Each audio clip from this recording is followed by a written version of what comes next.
Hollywood made stars look permanent. It also taught them how to disappear in plain sight. Behind polished suits, war hero smiles, and perfect publicity stills were lives shaped by rumor, fear, rehearsed dating, hidden homes, private illnesses, and carefully managed silence. One actor survived a devastating crash and still kept guarding himself. Another lived in a house that became a legend. Another faced a terminal diagnosis in secret for public survival. Where are you watching from? And what time is it where you are right now?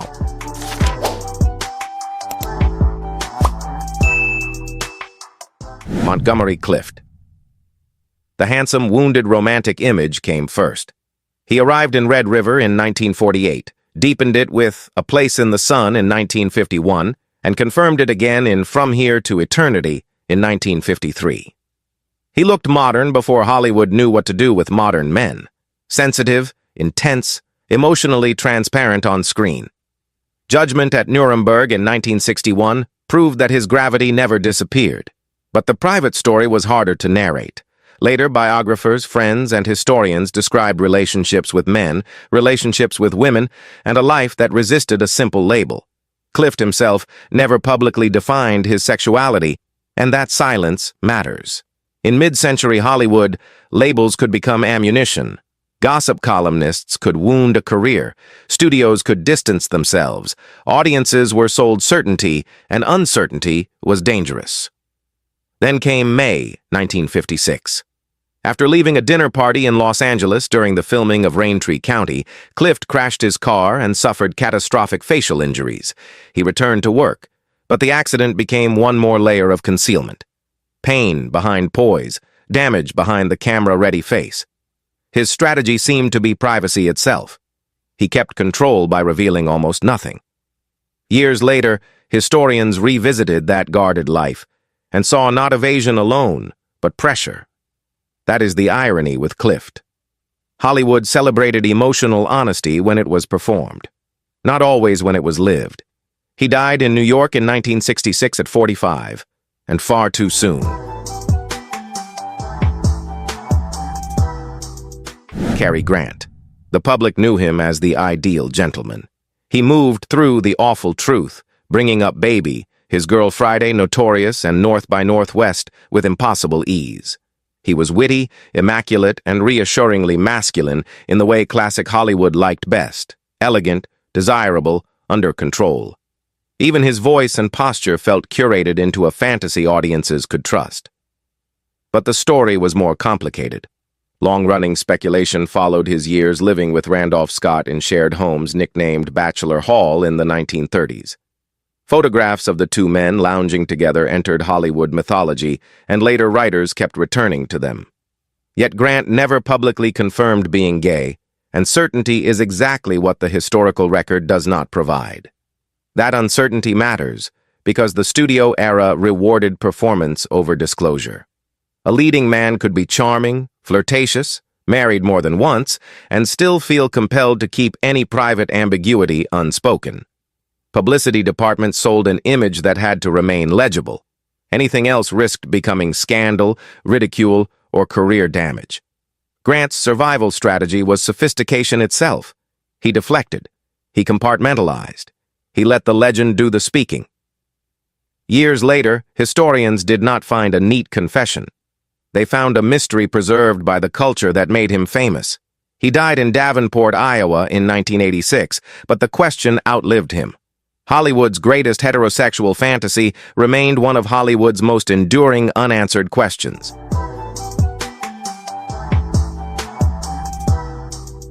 Randolph Scott. He was sold as something solid, the Western hero, the face of traditional American masculinity.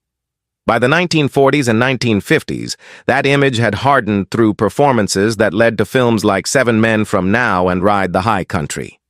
With Scott, Hollywood offered certainty. He looked like a man nobody would question. He rarely seemed messy or difficult to classify. Yet the question never disappeared. His long friendship and cohabitation with Cary Grant fueled speculation for decades, especially once their shared homes became part of studio-era folklore. Later writers and historians kept circling back to the same paradox. Why did two icons of old-school masculinity become attached to one of Hollywood's most persistent mysteries? Because silence was often the safest script available. Pre-Stonewall America did not reward candor. It punished it. A star whose career relied on rugged normalcy had every incentive to leave private life undefined. Scott also married, built a durable Western legacy, and avoided public explanation. That absence of explanation has tempted generations to fill in the blanks. Still, the responsible reading is restraint. No definitive public confirmation emerged. What remains is cultural irony. A career built on firmness and clarity became permanently linked to ambiguity. Hollywood allowed the performance, not always the person. For Scott, that performance may have been the shield. He died in 1987, still carrying that unresolved question.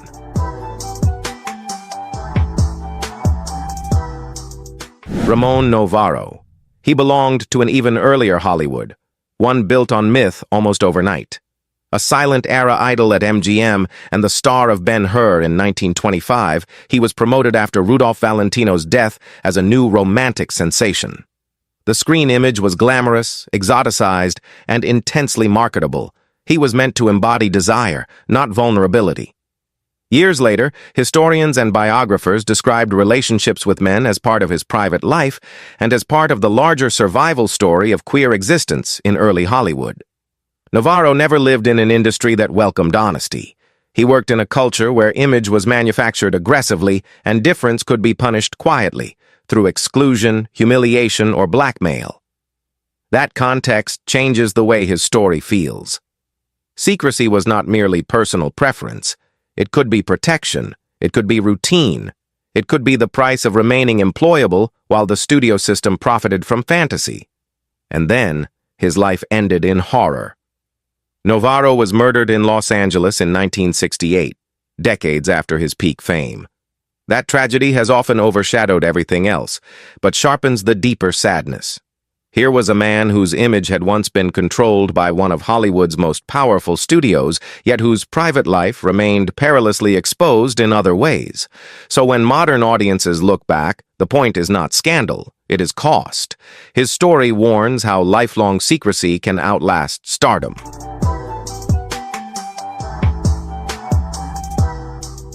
Cesar Romero. He mastered the art of being readable without ever being fully known. Early in his film career in the 1930s, he was marketed as a charming playboy, a debonair bachelor, a man who could slide between romance, comedy, and adventure with ease. Later, television audiences met him again as the gleefully theatrical Joker on Batman. He stayed visible for decades. Yet his private life remained unusually hard to pin down. Romero never married, and his bachelor image invited speculation that lasted for years. Later, historians and biographers often described him as intensely private, but he left no clear public declaration about his sexuality. That distinction matters. Silence is not proof. But in old Hollywood, silence could be policy, instinct, and self-defense all at once. He also understood something essential about survival in that system. Unreadability could be useful. If the public could not quite classify you, it was harder to corner you. Romero kept working through major shifts in the industry, from studio-era films to 1960s television and beyond, while revealing little that could be weaponized. Years later, that reserve has come to look strategic, not dramatic, not confessional, strategic. He died in 1994, still remembered for wit, style, longevity, and unusual control. And maybe that is the reflective beat here.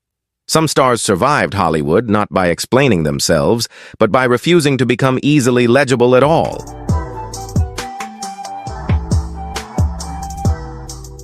Clift and Webb. He entered the screen as sophistication sharpened into a blade.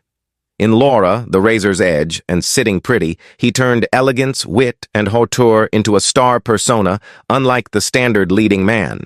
He seemed too polished, too incisive, too perfectly controlled to fit the usual mold. Audiences noticed. Hollywood noticed, too. And that is where the contradiction begins. Later historians and cultural critics have often read Webb through a queer-coded lens, arguing that his screen presence helped make certain kinds of difference visible without ever making them speakable. Officially, nothing was said. Unofficially, a great deal was implied. The culture could register signs it refused to name. That was a familiar bargain in the 1940s and 1950s. Studios could tolerate suggestion more easily than acknowledgement. A star might be marketed as witty, confirmed bachelor, refined, or eccentric, so long as the public story never crossed into direct admission. Webb's persona existed inside that narrow corridor. His strategy, then, was not reinvention but precision. He leaned into a highly stylized identity that audiences could read in multiple ways. It gave him distinction. It also preserved deniability. When historians revisit Webb now, they often see a revealing paradox. Hollywood allowed people to notice what it refused to confirm. That made him fascinating on screen. It may also explain why his legacy feels like a coded conversation across generations. Roddy McDowall. He first entered public life as the sensitive child star from How Green Was My Valley and Lassie Come Home. Then he stayed. He worked through the studio era, Broadway, Cleopatra, Planet of the Apes, television, voice work, photography, and Hollywood social life itself.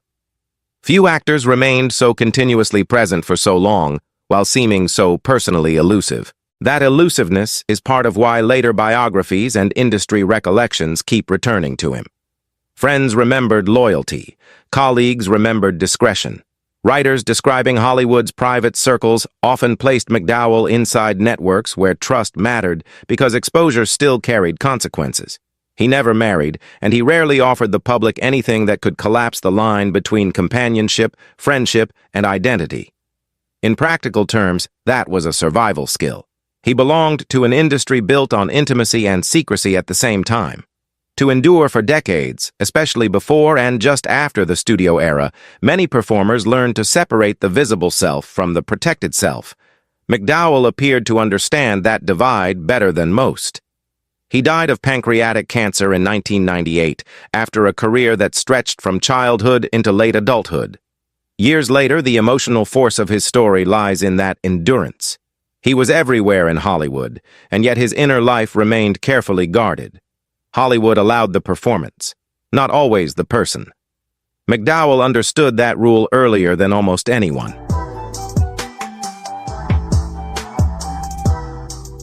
Van Johnson. He was built to reassure America. At MGM in the 1940s, he became the all-American boy, the freckled wartime heartthrob, the approachable hero of A Guy Named Joe, 30 Seconds Over Tokyo, Brigadoon, and the Caine Mutiny. His screen image felt wholesome by design. He did not merely act in the studio system. He looked like the system working exactly as intended, which is why later historians keep using Johnson as a case study in image management. Biographers and memoirists have described rumors around his sexuality, efforts by MGM to protect his reputation, and even the possibility that public relationships helped stabilize a marketable persona. The public version was simple. The backstage version, later writers argued, was not. That gap reveals something bigger than one actor's private life. It reveals the machinery. Studios did not just launch stars. They organized desire, controlled gossip, and decided which narratives could circulate safely.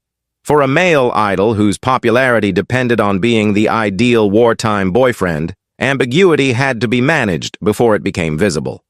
Johnson kept working long after his peak years and died in 2008. But the lasting sadness in his story is structural. He may have been living inside a role long before cameras rolled. When historians revisit him now, they are not only asking who he was, they are asking how much of Van Johnson belonged to Van Johnson at all.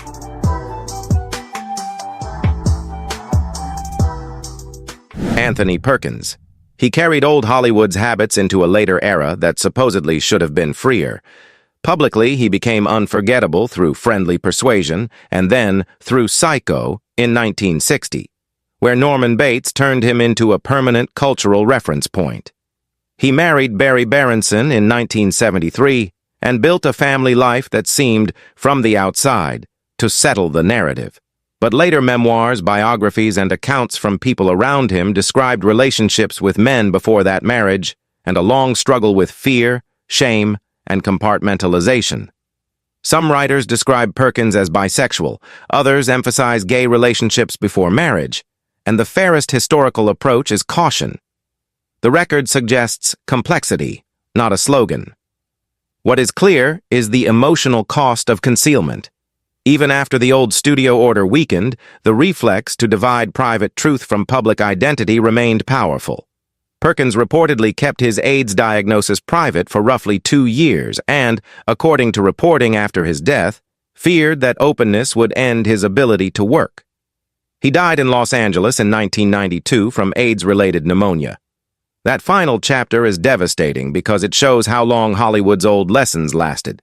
Silence outlived the system that taught it. Years later, historians do not revisit Perkins simply to decode his sexuality. They revisit him because his life demonstrates how fear can survive modernity. The mask remained, even when the rules around him were already beginning to change. Old Hollywood left beautiful performances and quieter private damage. How different might these lives have been for these men if honesty had simply been safer? Thanks for watching. Don't forget to like, comment, subscribe, and hit the bell for more untold stories.